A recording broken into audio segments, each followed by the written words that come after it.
What's up, people? Orsa Corsair coming at you with another Paragon deck build. Today we're going to be looking at my girl Lieutenant Belica. After patch V40, we got a few new cards in, so I want to see how they work on Belica. So I made a new deck for her. Let's go ahead and jump into it and see what we got. So Belica is Intellect and Order. She has some pretty good stats. I start out with the Archmagus, the 30 power. I think it's going to be the most beneficial for her. So I go ahead and I run that.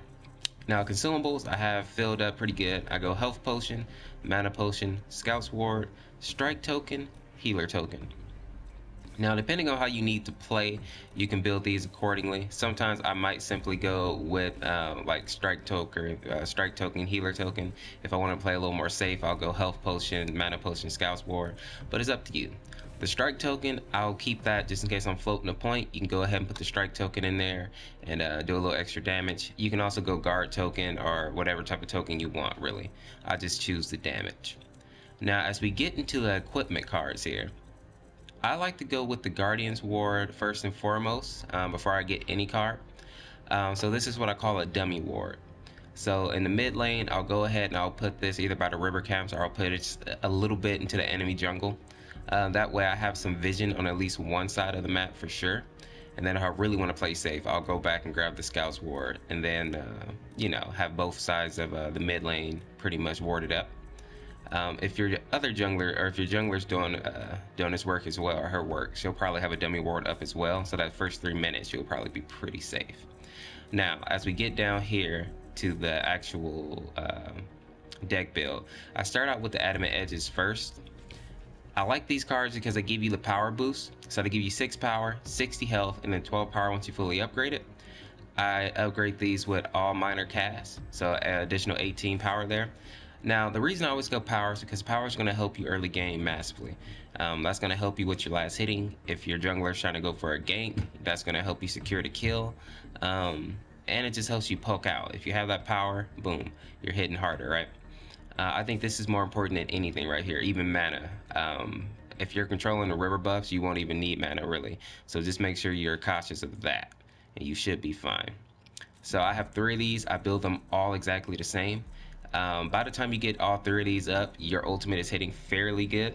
But just remember, her ultimate, since they kind of changed it early game, you don't hit that hard. Even if the person has pretty much no mana, you're still not hitting all that hard.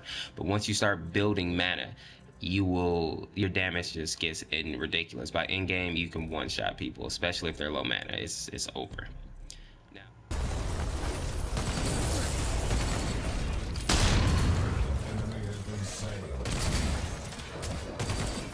Now I have the Sage Wards here. Now we're getting to the deck proper at this point. So the Sage Ward, if you feel like you need a ward early on, you can go ahead and equip the Sage Ward, you know, first. That's like your first major card after you get your Adamant Edges. But I usually don't upgrade it until end game. So I might have it equipped, but I'll leave these cards out until end game. So this card is 6 power, 60 health, and then 6 power once you fully upgrade it. Now, if you want to, because I do have the Hydro Verser in this deck, you can go with the mana instead, but the 60 or the 30 mana is not really going to make a huge difference. But if you want that, just so you can stick with the mana, by all means, go with that. I just chose health just to get a little, health in the deck. Either one is not really a big deal, 60 health or 30 mana. So, and I equip these with 18 power apiece, so 3 major casts. So by end game, you're going to be hitting very hard. Now, the cards that I build first, after I get my Adamant Edges, I go with the Staff of Adamant. So the Staff of Adamant is 6 power, 30 mana, and then 12 power once you fully upgrade it. And I equip these with 2 casts here, so 3 of those, 12 power apiece. So once you get your first Adamant Edge and you still have once you get your first Staff of Adamant and you have your Adamant Edges, you're hitting pretty hard at that point. So that's the part where your ultimate's really going to start kicking in. Now the second Staff of Adamant, I built that exactly the same, 6 power, 30 mana, 12 power, and then the 3 casts there. So you have some good power rolling. Now at this point in the game, I usually discard one of my Adamant Edges if I have 2 points already. And I'll discard one of my Adamant Edges, that'll put me at 8 points, and I'll grab my Hydro Verser. At about late yeah, about mid game. You should be at around this point. So I don't know, maybe 20 minutes, where the Hydroverser will actually be beneficial to you.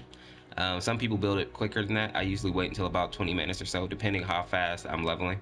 But once I have about 900 mana, that's when I go ahead and equip the Hydroverser, because then the actual you actually have a mana pool that is sustainable. It'll actually give you a nice boost of power, more so than Adamant Edges. So that's up to you though. Whenever you want to build your Adamant Edges, I see some people wait until end game. I wouldn't recommend that. Once you get around 800 to 900 mana though, I think it's very viable to build it, and you'll be hitting very hard. Now, the next cards are optional. If you think you need the Thick Blood early on, you can go ahead and grab that.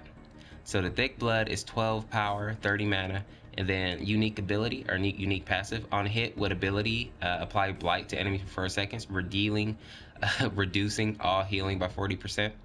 Now, the reason I throw this card in the deck now, originally it was for like Rampage, Chimeras, and stuff like that. But of course now with the phase out, it's a must-have in a lot of decks, because try to think of a game where you don't see phase in there. You might get 1 out of 10, but most games are going to have phase in, unless they decide to nerf her, because what carry or what support is messing with her really at this point? You know, Decker and Narbe are still good choices. Muriel did get her buff. Steel's not on the level at all. You know, he's still he's in a better place, but he's still not the supporter course of choice. And Richter, come on, Richter's not the supporter choice. So you're probably going to see a bunch of games still with the phase. Maybe you'll see a Narbe, maybe you'll see a Decker, but it's going to be phase. So Thick Blood is a must. I would say any card that you can build that has Blight, you might want to throw it in your deck, even if it's just a spare card. Maybe you don't even upgrade it, you just keep it in there just in case. I would keep it in there, because that 40% reduced to healing is very good. So yeah, I equipped this with 3 casts, so 12 power there, making it a 10-point card.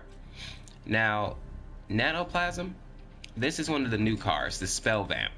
So this card right here, make sure you build this once you actually have power to make it worth your time.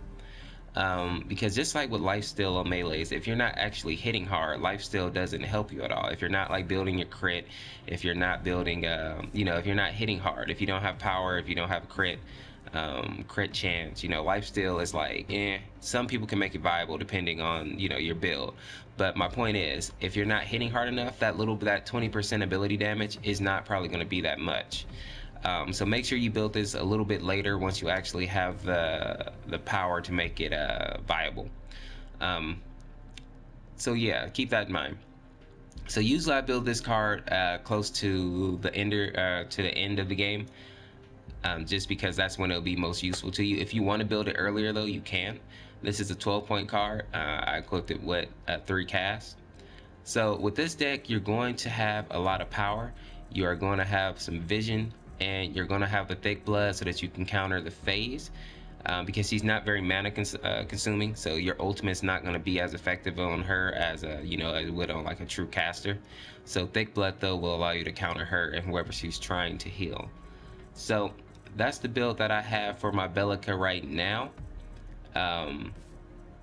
So yeah, let me know what you think of this build down in the comments. Also, I run Belica mid lane. Can you tell me who's your favorite mid laner? I haven't asked this question in a while, because but now, you know, the meta has changed up a little bit. I don't think, you know, like who else do you run in the mid lane? Like, who's really messing with Belica mid lane? Or any lane really. But who do you run in the off lane? Do you think Howie, Gadget, Gideon? Who do you run in the off lane or the mid lane? I'm getting all off. In any case, people, that's all I got for you today. We'll see you in the next video. Make sure to drop a like if you like this. Make sure to subscribe if you're not subscribed already. I'll be posting Paragon content almost daily, if not daily. And yeah, we'll see you in the next video. Thank you for watching. This is Ors, of course. Peace.